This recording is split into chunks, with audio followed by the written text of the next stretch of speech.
In 1968, a 14-year-old black girl walked into a hospital in North Carolina to give birth. She left that hospital unable to ever have another child. She didn't agree to it. She didn't understand it. No one explained it to her. Her name was Elaine Riddick.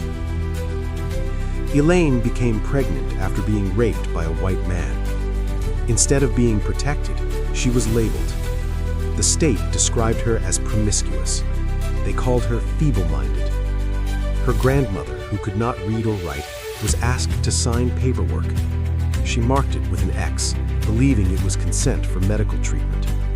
It wasn't. After Elaine delivered her baby boy, doctors sterilized her. She was 14 years old, and she would never have another child. What happened to Elaine was not a mistake. It was not one cruel doctor acting alone. It was policy. Across the United States, forced sterilization was legal under eugenics laws. Eugenics was the belief that certain people were genetically unfit to reproduce. Lawmakers claimed they were protecting society. They said poverty was genetic. They said disability was hereditary. They said some people were simply unfit to have children. By the mid-1960s, 31 states had passed sterilization laws. More than 65,000 Americans were forcibly sterilized. In North Carolina alone, around 7,600 people were sterilized. By the 1960s, the majority of those targeted were black women and girls. Hospitals received funding. Social workers pressured families. Judges approved the procedures. Doctors performed the surgeries. This wasn't done in secret basements. It happened in hospitals, with paperwork, with signatures, with official approval. In Mississippi, there was even a name whispered among black communities: the Mississippi Appendectomy. Black women would go into a hospital for a routine procedure, removing a tumor, delivering a baby, getting minor surgery. They would come out unable to have children. Sometimes they were told, sometimes they weren't.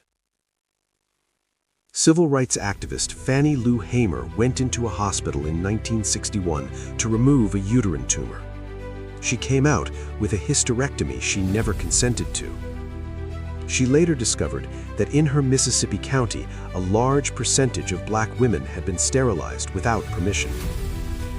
The justification was always the same: too poor, too many children, not intelligent enough, a burden to society. But behind those labels were human beings, girls, mothers, families, entire futures, entire bloodlines, entire families that should have existed, children, grandchildren, great-grandchildren, erased before they had a chance to begin.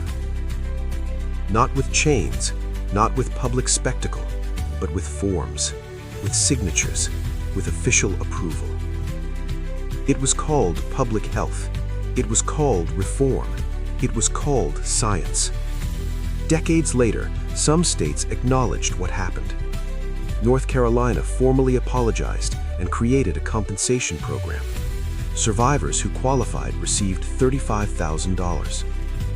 Virginia also issued payments to survivors of its sterilization program. But many victims had already passed away. Many never received compensation.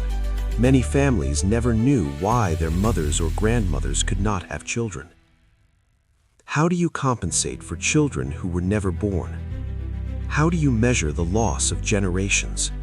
How do you calculate the value of a future that was taken? Elaine Riddick later spoke publicly about what was done to her. She described the pain of learning that her ability to choose motherhood had been taken when she was just a child herself. She said they took something from her that could never be returned. Her story forces us to confront a difficult truth. This wasn't ancient history. This happened in the 20th century, within living memory. And it wasn't rare. It was written into law. When we talk about justice, we often focus on visible chains and obvious oppression. But sometimes injustice wears a lab coat. Sometimes it hides behind official seals and government signatures. And sometimes it takes entire generations before anyone says the word wrong. The question is not only what happened. The question is how many families should be here today but aren't? How many names were never spoken? How many birthdays were never celebrated? How many futures were quietly erased? History does not always shout. Sometimes it signs a document, and sometimes the consequences echo for generations. If we do not remember stories like Elaine Riddick's, they risk being reduced to numbers, statistics, footnotes. But these were lives, and the generations that should have existed deserve to be remembered.